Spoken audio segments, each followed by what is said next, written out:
Саламатсыңарбы балдар. Кезектеги сабагыбызда этиш сөздөр менен таанышабыз.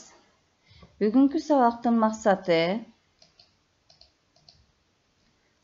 максатында биз силер менен этиш сөздөр жөнүндө маалымат алабыз. Этиш сөздөрдүн лексикалык морфологиялык белгилерин билебиз. Этиш сөздөрдүн синтаксистик кызматын ажыратабыз. Аткарылган көнүгүүлөрдөн этиштерди жана анын синтаксистик кызматын аныктоого үйрөнөбүз. Биздин сабагыбыз максатына жетет эгерде силер этиш сөздөргө аныктама бере алсаңар, анын жак жана чак боюнча өзгөрүүсүн билсеңер, берилген сүйлөмдөрдөгү этиштин синтаксистик милдетин таба алсак, практикада этиштерди өз орду менен колдонууга үйрөнсөк. Анда этиш деп биз эмнени айтабыз? Заттын кыймыл-аракетин билдирип, эмне кылды, эмне кылып жатат деген суроолорго жооп берген сөз түркүмү этиш деп аталат.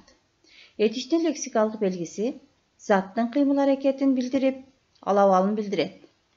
Морфологиялык белгиси ал жак жана чак боюнча өзгөрөт. Синтаксистик кызматы этиштер сүйлөмдө баяндооштук жана бышыктооштук милдетти аткарат. Андай мисалга адам эмгеги менен даңктанат деген мисалды алып карап көрсөк, бул сүйлөмдө этиш сөз даңктанат. Адам эмгеги менен эмне кылат? Даңктанат. Анын лексикалык мааниси кыймыл-аракетти билдирди. Синтаксистик кызматы баяндооштук милдетти аткарды. Бул этиш сөз үчүнчү жакта жана келер чакта келди. Кийинки сүйлөм кыштын камын жазда ойло деген сүйлөмдү алып карасак, кыштын камын жазда эмне кыл? Ойло. Бул сүйлөмдө этиш сөз ойло, заттын кыймыл-аракетин билдирди, сүйлөмдө баяндооштун милдетин аткарды. Экинчи жакта жана келер чакта. Абереңди жашыңдан сакта деген сүйлөмгө токтолсок, бул жерде кыймыл-аракетти сакта деген сөз билдирип жатат. Эмне кыл деген суроого жооп берди. Синтаксистик жактан баяндооштук милдетти аткарды. Экинчи жак жана келер чакта. Эмесе төмөндөгү көрсөтүлүп жаткан сүрөттөргө карата этиш сөздөргө сүйлөм түзгүлө.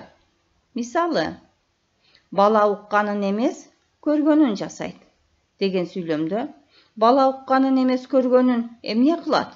Жасайт. Этиш сөз сүйлөмдө баяндооштук милдетти аткарды. Силер дагы ушул эле сүрөткө өзүңөрдүн вариантыңар менен сүйлөмдөрдү түзөсүңөр. Кийинки сүрөттө эл эмгегин жер жебейт. Эл эмгегин жер эмне кылбайт? Жебейт. Этиш сөз баяндооштун милдетин аткарды. Ынтымак бар жерде ырыс бар. Кыргыз эл макалы. Ынтымак бар жерде ырыс эмне кыл? Бар. Сүйлөмдө баяндооштун милдетин аткарды. Эмесе силерге ушул көнүгүүлөрдү аткарганыңардан кийин үйгө бериле турган тапшырма этиш сөздөрдүн эрежесин жаттайбыз, этиштерди катыштырып текст түзөбүз жана түзүлгөн тексттен этиштерди табууга үйрөнөбүз. Саламатта болгула.